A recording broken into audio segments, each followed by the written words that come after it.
O que nos comentan o sector turístico é que xa hai un índice moi alto de reservas para esta data e que o precio medio está por encima dos 125 euros no que atinxe as reservas, o cual pois, tamén nos dice que vai ser un bo ano.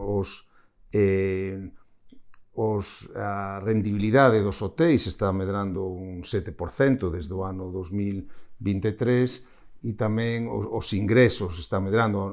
O ano pasado foron casi 470 millóns de euros. Creemos que coa eclipse e coa trayectoria que leva o turismo galego no que intervén a internacionalización con máis de un 30% de visitantes estranxeiros, pois vai ser probablemente o mellor ano turístico da historia de Galicia en termos económicos. Atendendo ao volume de reservas que hai na actualidade, pois creemos que pode ser superior ao 30% do volume de visitantes que se rexistre no mes de agosto.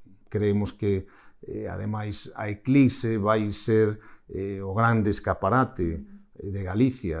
Non só ese día, queremos aproveitar que vai haber moitos visitantes estranxeiros, que Galicia vai estar no foco tamén dos medios de comunicación, porque é un dos mellores lugares para avistar este fenómeno astronómico, e iso nos vai permitir, pois, bueno, que sexamos un escaparate pois, para que despois da eclipse pois, a xente poida repetir, volver a Galicia xa buscando outro tipo de produtos ou outro tipo de experiencias.